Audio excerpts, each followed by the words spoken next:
Voilà. Merci pour votre attention.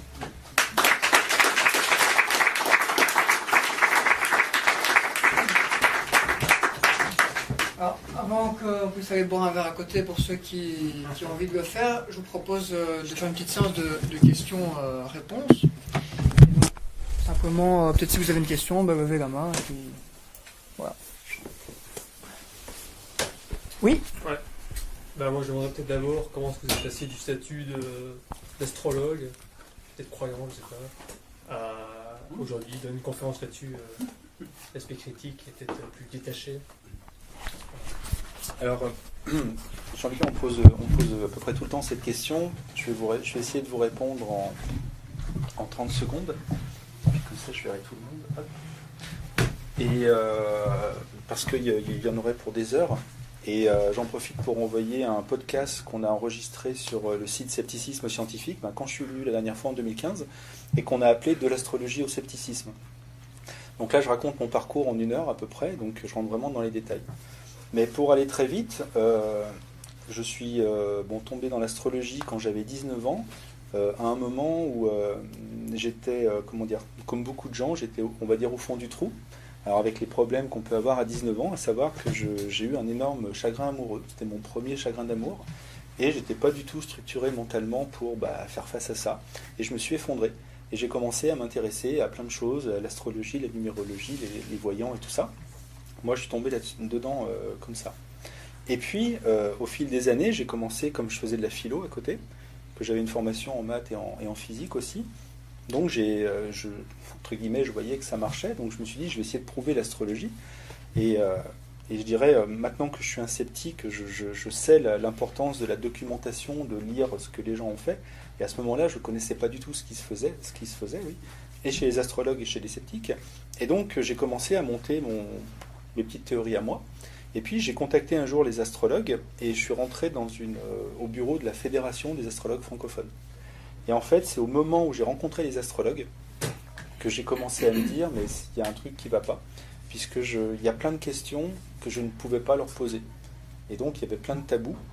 Et là, j'ai commencé à prendre de la distance et à commencer un peu mon autocritique de l'astrologie, à essayer de faire la part des choses. Et puis, en fait, après, j'ai fait ça plus sérieusement et à force de mettre des choses de côté, on va dire ça comme ça, et petit à petit, il n'y a plus rien resté. Et donc, je me suis retrouvé à passer de l'autre côté. Donc, quand je le raconte comme ça, c'est sympa, on va dire, mais humainement parlant, moi, je me suis effondré. Donc, je suis tombé vraiment très très bas. Et puis, il a fallu que je remonte. Et un moyen de remonter, je pense, ça a été d'essayer de continuer à travailler sur l'astrologie, mais en tant que... Alors, je ne suis pas devenu sceptique tout de suite, parce que c'est vraiment petit à petit. En fait, on abandonne des pans de sa croyance petit à petit.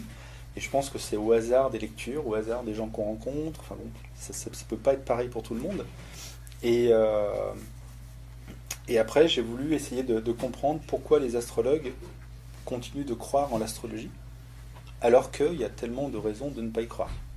Et donc, moi, c'est un sujet qui continue de me passionner et qui m'oblige à aller chercher un peu de partout dans l'histoire de l'astrologie, dans le travail des astrologues, et c'est comme ça que je suis allé m'intéresser à ce sujet-là, en fait. Voilà, pour répondre, on va dire rapidement. Oui. Merci pour votre présentation. Il y a un point que je trouve particulièrement passionnant, c'est ce que vous disiez par rapport au fait que les astrologues condamnent l'escroquerie tout en étant confrontés au fait que les escrocs satisfont leurs clients en quelque sorte autant que le ferait un astrologue honnête. Et donc la question que je me pose, c'est sur quoi est-ce que... je m'intéresse beaucoup à la question du conspirationnisme, des pseudosciences et tout cela. Et je me demandais quel genre de critères est-ce qu'ils prennent pour, par exemple, dire quel est le critère sur base duquel un astrologue, entre guillemets, sérieux, se base pour dire que son travail a une valeur prédictive ou scientifique, on va dire, comparé au travail d'un escroc, vu que il ne fonctionne pas a priori sur le principe du double aveugle. Et je me demandais, est-ce que c'est comme par exemple sur la question de l'homéopathie, où il y a toute une espèce de corpus d'études complètement marginales finalement, mais qui sont scientifiques, qui ont une allure scientifique. Est-ce qu'il y a le même genre de choses du côté de l'astrologie, où il y a des pseudo-travaux qui démontreraient l'efficacité de ceci ou de cela, ou est-ce que ça se base vraiment sur Genre, moi je suis honnête, je fais mon machin et je vois que ça marche. Hein. Enfin, est-ce qu'il y a des espèces de pseudo-preuves Surtout. Les gens qui disent qu'ils croient vraiment ces choses-là, je dis ça parce que j'ai été moi élevée par une partie de ma famille qui croyait en ces choses-là et autres. Et je me suis j'ai même fait un parcours un peu similaire.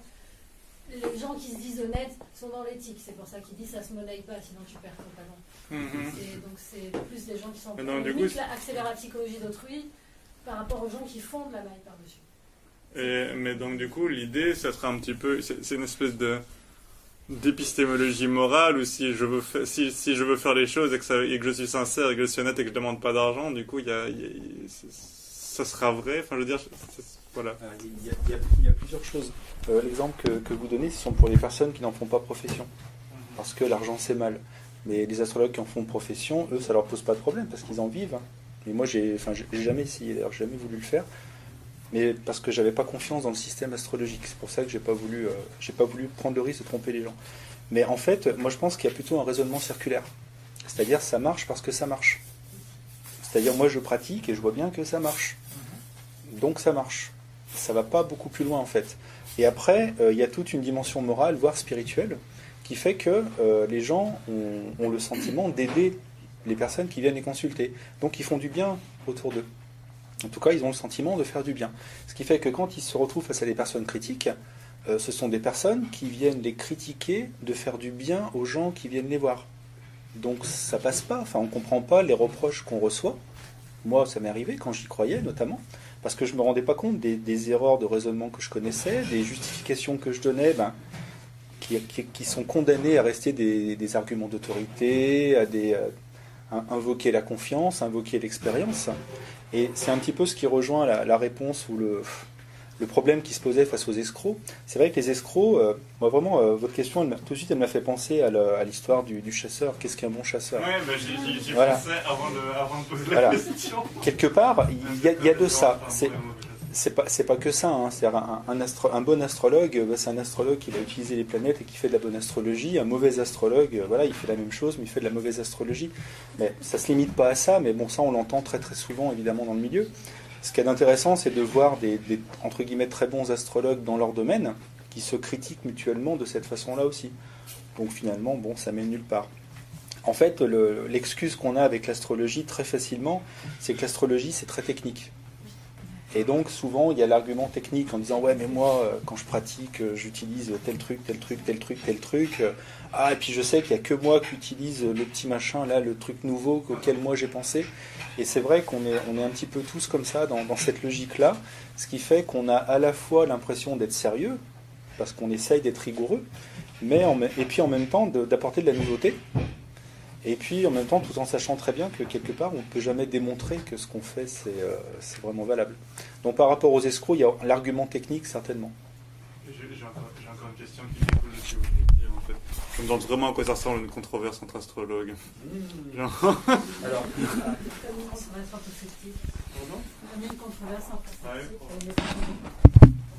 ah oui, avec beaucoup plus de sophisme.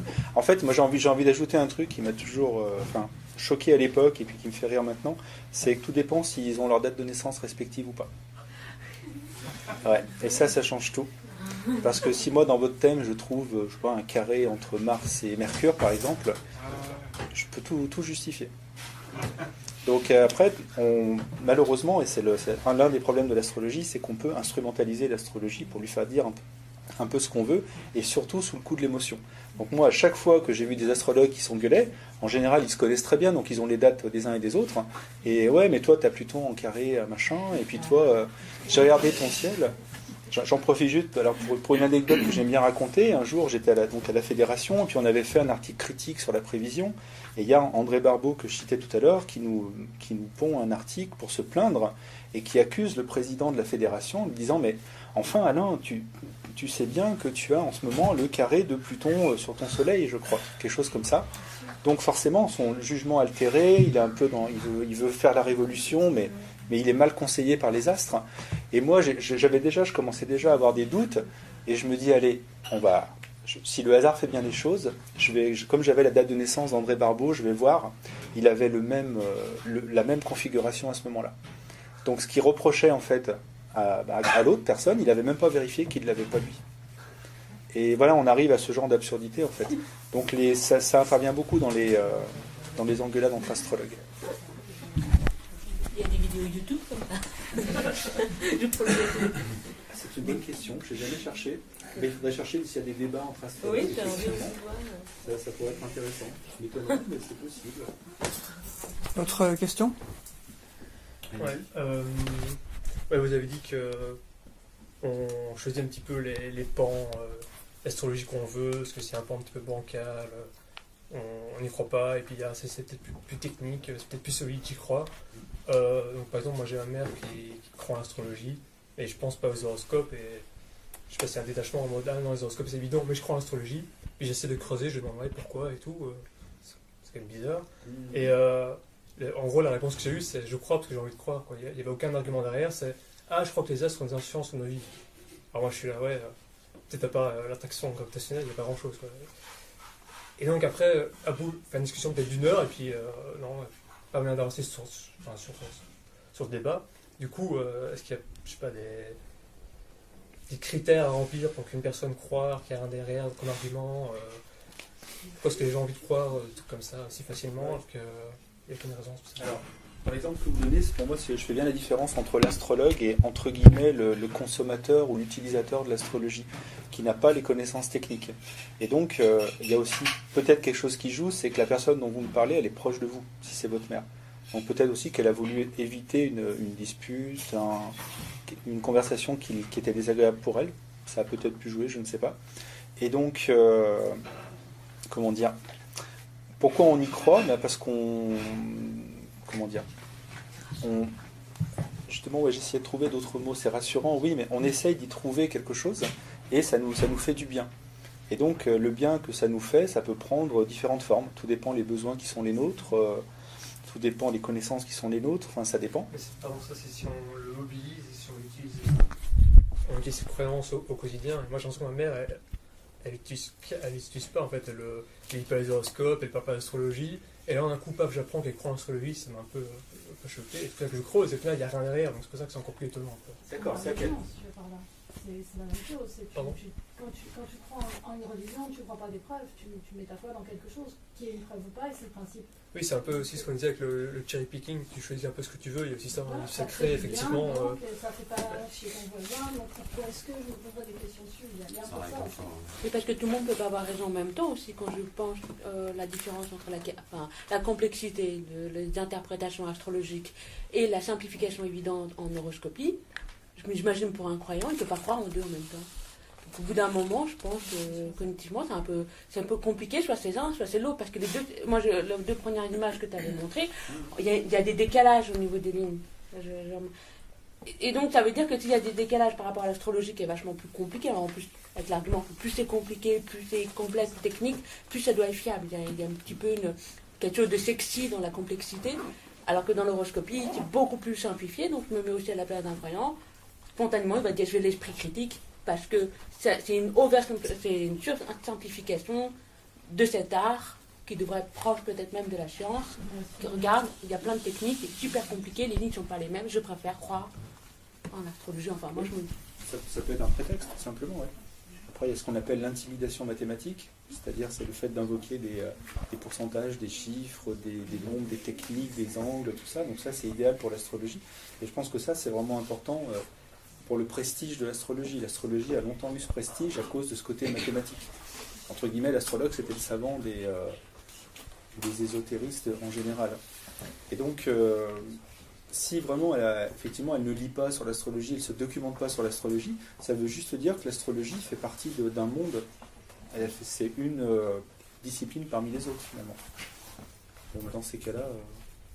Mais alors, par contre, je ne sais pas ce qu'elle peut... si elle en tire quelque chose ou pas. Ça, j'avoue que... Dernière question, peut-être? Ou pas? Oui. Vous dites que Elroy a copié un compatriote pour son horoscope. Et Je ne peux pas le prouver. Pas encore, oui, mais ce compatriote-là était un escroc aussi, ou alors? Alors, sur l'étranger, on a très peu de documentation. Et en fait, donc j'en parle moi, dans mon bouquin, parce que j'avais trouvé comment dire, un livre d'une astrologue anglaise qui avait justement été voir d'où sortait ce gars et comment il avait été connu.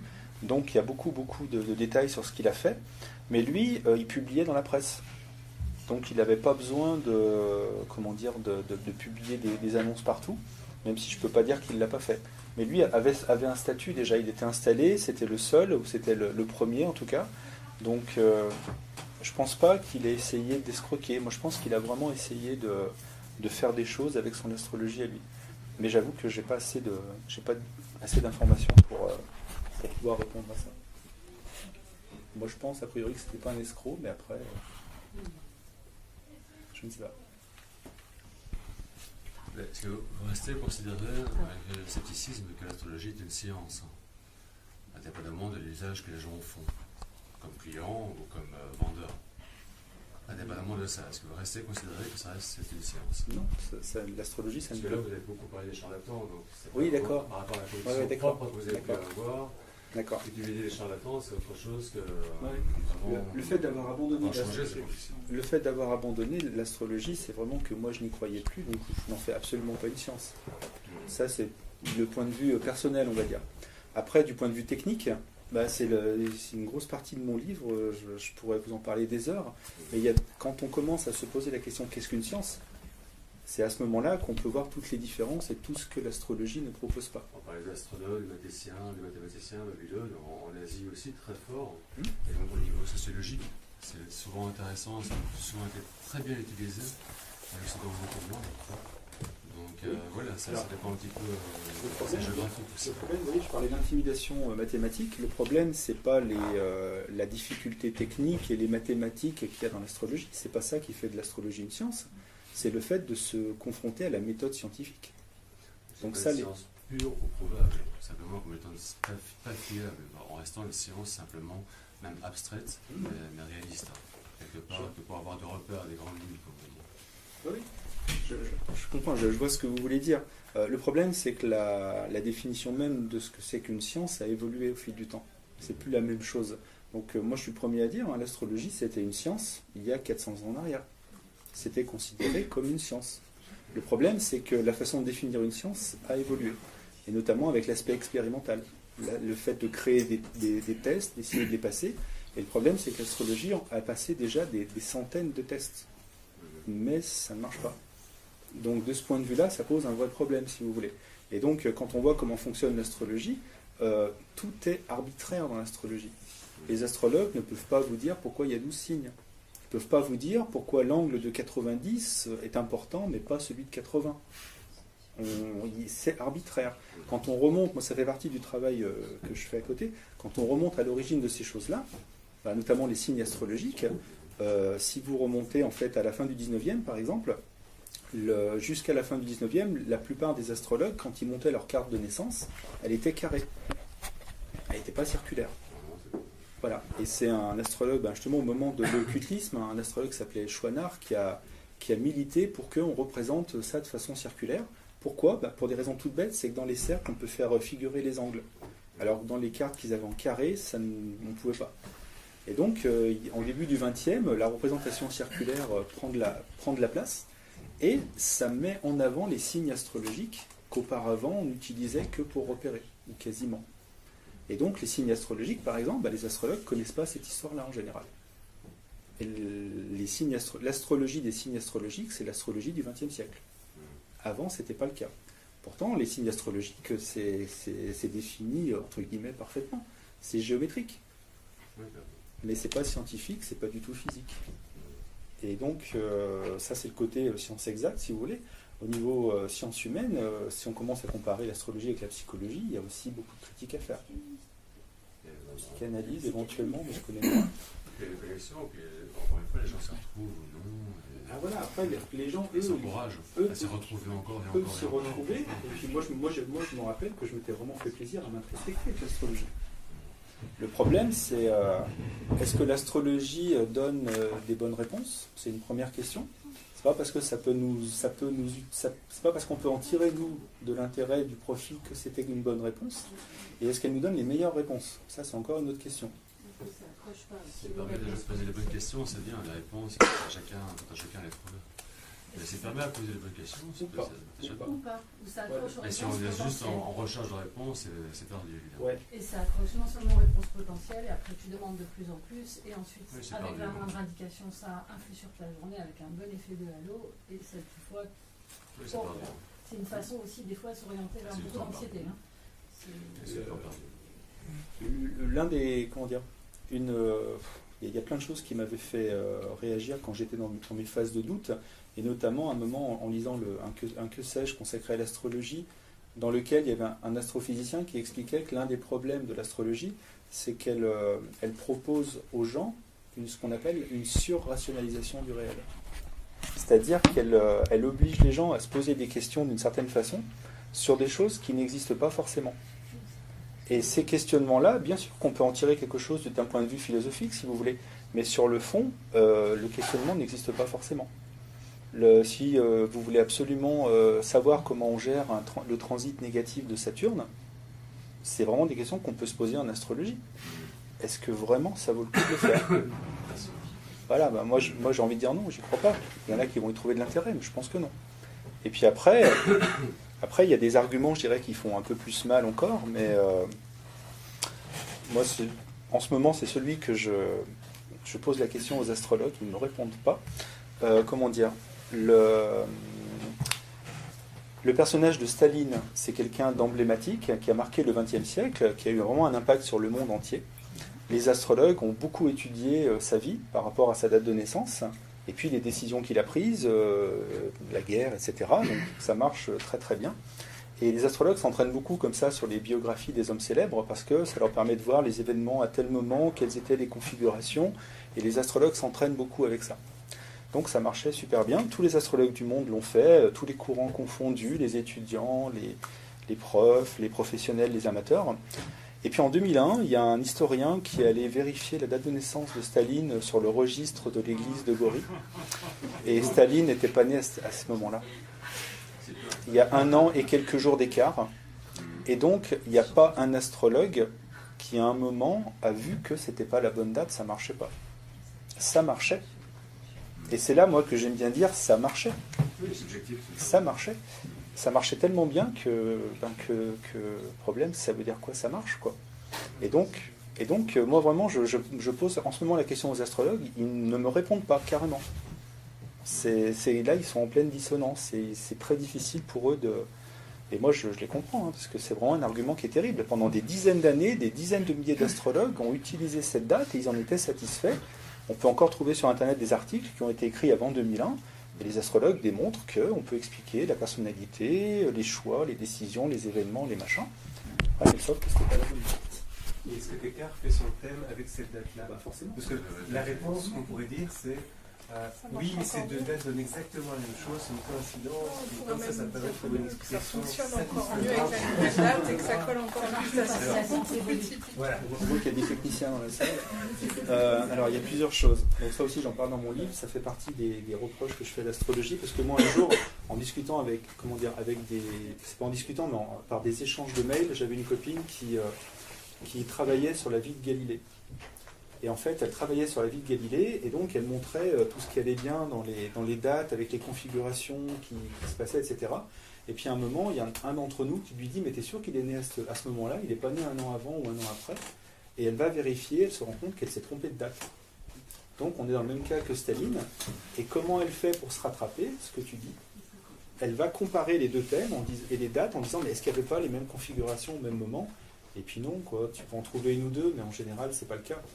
Et donc, c'est assez terrible parce que tu sais pas à quoi elle se raccroche, d'où ton argument derrière, essayer de trouver s'il n'y a pas d'autres configurations qui permettent de donner le même sens.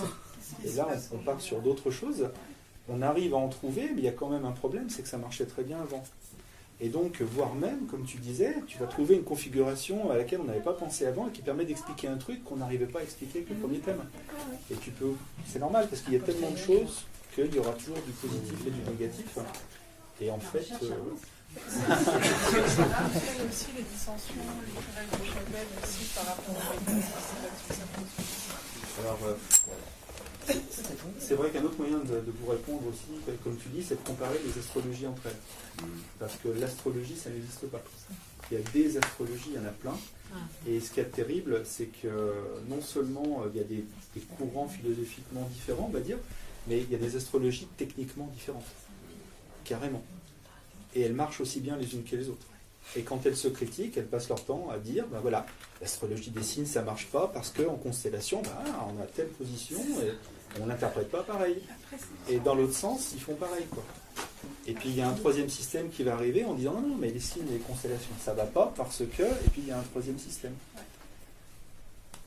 Et ça tourne en rond. Je dis que le terme d'astrologie est arrivé assez tard. Et donc c'est devenu, comme se disant, entre guillemets, une science exacte, donc utilisée par les journaux ou autres, par les presses. Vous savez qu'en radio, vous parlez d'horoscope ou l'horoscope, par exemple, l'horoscope est mis au quotidien. C'est une personne qui vient une fois par mois et qui enregistre le mois de l'horoscope. Alors ça, par contre, c'est pas absurde. Hein. Mais ça fonctionne comme ça. Mais est-ce que... Non, mais ça, c'est pas... Par contre, techniquement, c'est pas absurde. Techniquement, l'astrologue peut faire des prévisions sur 10 ans à venir. Oui, pour les aussi, mais parce qu'on ne reporte pas dans le schéma où on prend les mêmes phrases qui reviennent. Ainsi de suite, pardon. J'ai croisé. Alors, oui, j'ai comment dire, j'ai peut-être pas assez insisté dessus, mais j'ai pas dit que tout le monde faisait pareil. C'est-à-dire qu'il y a des gens qui vraiment se tapent le boulot d'essayer de construire des prédictions pour chaque signe. Et les astrologues, je pense, qui publient des bouquins de prédictions annuelles, eux le font vraiment. Ah oui, pour les gens qui travaillent vraiment dessus. Oui, il y en a qui le font vraiment, bien sûr. Bien sûr. Il n'y a pas besoin d'astrologie. Ils le font de bonne foi, mais c'est vrai. Oui, bien sûr. Moi, la bonne foi et la sincérité, je ne la remets jamais en question. Non, non. J'ai trop rencontré d'astrologues qui étaient à fond dedans, puis moi j'étais à fond dedans aussi. Quoi. Bien sûr. Ouais, bien sûr. Bien sûr. Et de leur point de vue, ça marche. C'est toujours pareil. Quand on passe à la phase un petit peu expérimentale, qu'on essaye de voir comment on pourrait tester les choses, c'est là que ça marche plus. Ça, c'est très récent. Alors, les horoscopes de presse, oui. Ouais. Je pense qu'avant la fin du 19e, il n'y en a pas. Mais il faudra encore aller voir. Les horoscopes travaillés, de manière plus pointue, c'est encore plus récent du coup. C'est là collectif. Beaucoup parlé des charlatans. Collectif, toujours. Oui. Mais ils ne sont pas plus travaillés. Puisqu'ils restent caricaturaux techniquement, de toute façon. Je veux dire, si on peut rentrer dans la critique technique des horoscopes, c'est ce que j'ai fait très rapidement quand j'étais du côté des astrologues. Et en fait, l'idée, ça revient à dire, je vais prendre la position du soleil à un moment, et puis je vais voir un peu quels angles on a par rapport à cette position-là. Mais le problème, c'est que dans le thème, on a la Lune, on a Mercure, on a Vénus, on a Mars, on a Jupiter qui sont ailleurs. Et si ça se trouve, la planète qui fait un angle positif avec le soleil, elle fait un angle négatif avec une autre. Donc on ne peut pas le savoir, ça. Donc de toute façon, un horoscope, c'est absurde, parce que ça ne peut pas être sérieux, entre guillemets. C'est pas possible, techniquement. Il y a encore plein d'autres arguments comme ça. D'accord. Okay. Je vous propose de terminer avec un petit dernier constat. L'heure avance. Moi, je trouve une chose qui est intéressante et qui est un peu en arrière-plan, dont on n'a pas parlé, mais c'est que finalement, on a un petit groupe de gens qui ont surtout démontré une grande capacité d'utiliser le marketing pour créer 70 ans de pratique des horoscopes en caricaturant quelques éléments de l'astrologie. Et c'est quand même, ça, de ce point de vue-là, c'est quand même une réussite assez extraordinaire, en fait. Écoute, moi, je ne connais pas du tout le marketing, donc c'est un truc, justement, sur lequel je n'ai pas du tout travaillé, mais je pense, oui, bien sûr. La technique d'accrochage, c'est impressionnant. Ouais. C'est hyper impressionnant. Ouais. Puis moi, chaque fois que je lis ça, je repense à quand j'étais jeune et que j'étais tenté par ces choses-là. Moi, ça me fait penser à 2 ans d'immersion dans un groupe de Lyme à regarder des mails collectifs où on m'avait donné mon adresse, où j'ai vu apparaître les pubs du docteur Joyeux avant que Santé Nutrition devienne un site. Et moi, je regardais ça sans y croire, mais j'étais impressionnée par la petite lettre de fin qui disait que c'était gratuit et qui proposait un journal payant et qui finissait par 2-3 phrases catastrophiques sur la santé. Donc ça m'a directement parlé quand tu as parlé de ça, j'ai fait waouh. Et c'est un sujet qui me tient à cœur parce que c'est très dangereux pour les personnes en détresse. Oui. Et oui, complètement. Parce que ce que je trouve terrible par rapport à ce que je viens d'expliquer, c'est que je présente ça en disant dans les années 30. Mais en fait, je pense que ça a peut-être existé bien avant, et surtout, ça existe toujours. C'est ça qui est terrible. Enfin, on en rigole toujours, mais quand sur sur le pare-brise de la voiture, on trouve le petit mot du professeur machin. C'est exactement ça. Hein. On est toujours dedans. Et puis l'autre jour, dans la presse, je regardais, il y a un magazine qui s'appelle Horoscope. Donc c'est le genre de truc que j'ai du mal à ouvrir, mais je suis allé voir par curiosité et j'ai trouvé les mêmes annonces que ce que je viens de vous décrire là. Voilà. C'était mieux avant. Voilà, ben, merci bien.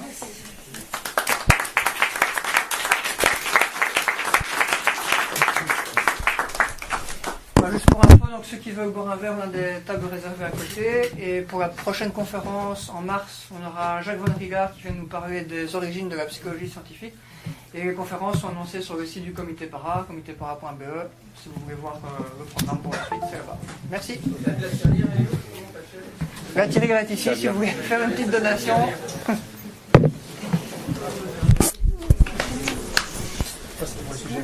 Je dis aux gens que s'ils ne donnent pas, ils vont être malheureux et